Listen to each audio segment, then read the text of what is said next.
Peter, Peter, Peter. I think perhaps Peter heard the teaching from the rabbis of the day, who seemed to think that it was really a generous thing, one rabbinic tale says, a generous thing to forgive someone 4 times when they do you wrong. 4 times the rabbi spoke about. And so, here comes Peter, committed to Jesus, learning from Jesus, being called by Jesus, and he ups the ante. And so he asks Jesus, how many times should I forgive? How about 7 times? Thinking he's being over the top generous. And I like to imagine Jesus just kind of shaking his head and saying, oh, no, 70 times 7, or 77 times. Lots of times, Peter, lots of times, orders of magnitude more than you can imagine, Peter, because forgiveness is so important. Because if you don't forgive your people around you, the community suffers. Jesus is trying to instruct his disciples, trying to model a way of being in the world that honors the connections we have as people, as the beloved of God.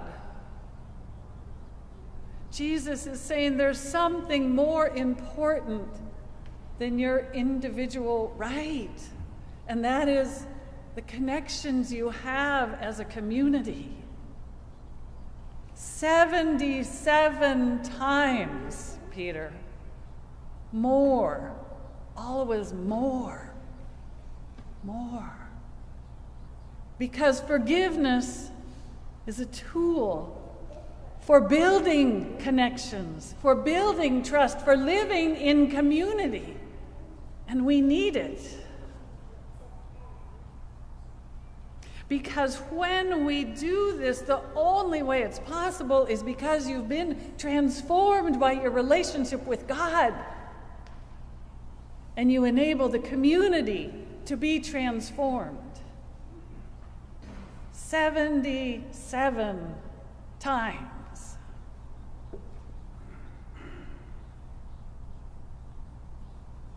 It's been an interesting week for me as I have journeyed about. I've been listening to the radio a lot. And I heard a piece, This Week Explained, on the radio, and it was talking about how Milton Friedman, in an essay on economics in which he proposed that corporations and businesses existed to make money, not to serve the community. And then they explored how that has played out over the decades and the missed connections when we focus on profit over relationship. I heard a piece on the media where there were 2 Naomis speaking. Actually, Naomi Klein was the one being interviewed, and I don't know her, but I will be getting her book. But apparently she's oft been confused with another Naomi. And they have very different perspectives and very different political views. And what caught my attention as Naomi Klein spoke was that she talked about the tension and the disagreement with this person and the failure to connect, even though she reached out to the other Naomi. But she talked eventually about how she found it freeing.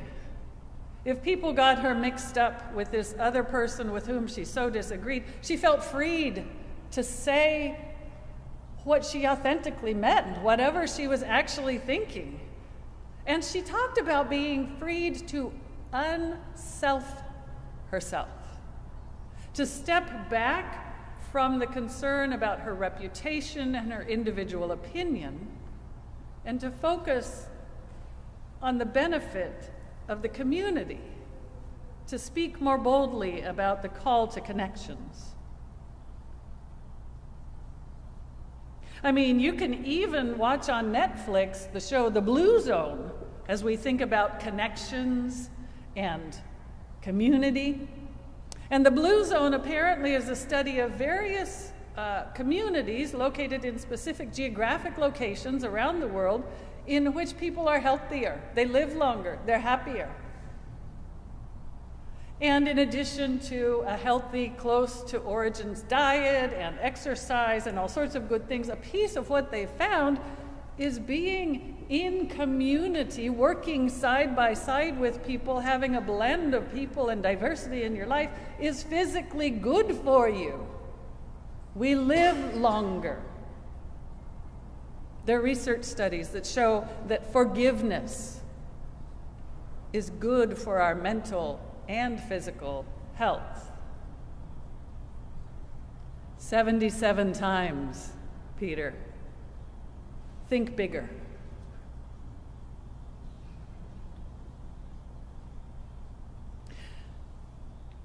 I'm aware, as I stand here preaching this, that we have in this room, in this space, in this Bible, just shared some readings that call that into question. We've just shared this amazing story of the power of God rescuing the Hebrew slaves as they're freed, finally, from Egypt. And making it, as our story goes, making it so they walked through the Red Sea on dry ground. What an amazing expression of the power of God to rescue God's people. The way we tell the story, the good people got to walk through the Red Sea on dry ground, and then the bad people, well, their wheels got clogged, their chariots didn't function, and the water came back and they drowned, and that was good, the way we tell the story. And we celebrate that the entire army of Pharaoh died that day. I think the point of the story in our telling is the power of God to rescue people when the end just seems impossible. But we cannot ignore, in this case, an army of people, an army of fathers and brothers and sons, dead. What are we to do with our Old Testament? And we have Paul in the letter to Romans reminding us that everyone will stand before the judgment seat of God. All right. And Jesus' parable, I don't know about that ending. We have this amazing, generous king, lord, owner, who forgives the bazillion dollars debt that the slave has somehow incurred, forgives it completely, and then when that slave goes out and cannot forgive the realistic debt of his fellow slave, then we get this assurance that he's thrown in prison and tortured until he pays the entire debt, which of course, being tortured, he won't even be able to make a dent in, and being an astronomical number, an unimaginable number, he'll never be able to pay.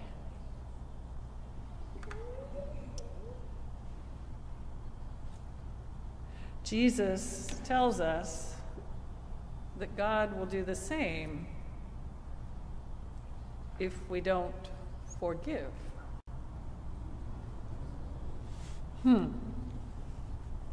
Forgiveness matters. Community connections matter. And our health, our well-being on so many levels, so many facets depends on our nurturing community broadly. We welcome all people to worship, we said as we began. And in our prayers later, we'll assure that our prayers to God include all tribes, languages, peoples, and nations, except for the Egyptian army and people who don't forgive. It's been a challenging week for me to be reading these lessons and thinking about forgiveness and the importance of forgiveness in our community. My purse was taken on Tuesday. And it's a true thing that in it was my little case with my AirPods, with which I am accustomed to listening to podcasts and phone calls. But I can track that on my iPhone. And so for several days, I watched my AirPods travel around the region.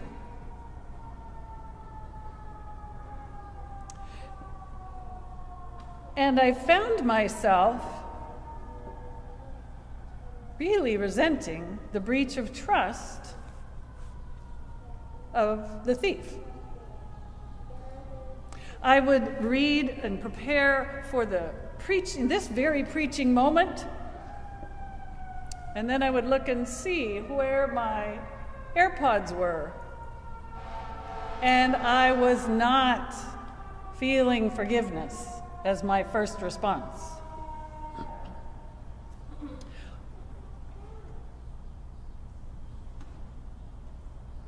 But I do believe forgiveness matters. I do believe that compassion and connection with other human beings and with all creation matters. I believe that we can be transformed by the power of God and equipped to forgive. And so I've been trying that this week. The power of God's forgiveness of me to transform me and to be able to remember that we're all in this together, that the community may be more important than my individual self, that I might have the opportunity to unself and do what's right for community. And I have had this week brief glimpses of compassion for whoever has my AirPods right now. I have found moments when I realize how rich the communities are in which I am embedded and through which I function. And I grieve for someone who feels so separated from other human beings, so separated from me, that they can breach that trust. And I yearn for that person to come to a place to be able to experience the grace of God, the power of God, the forgiveness of God, and to know the unimaginable opportunity in community that they're failing to recognize in their moment.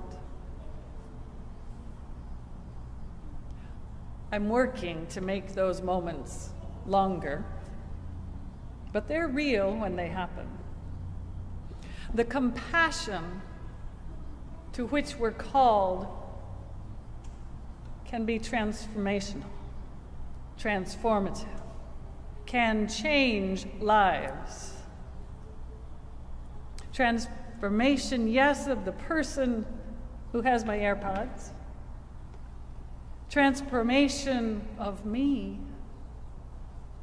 And transformation of all of us. All of us. That is the invitation I hear in today's readings. We believe in a God who can lead people out of bondage and oppression to freedom, who can rescue people in impossible situations. We believe in a God who has a power to overcome oppression and adversity.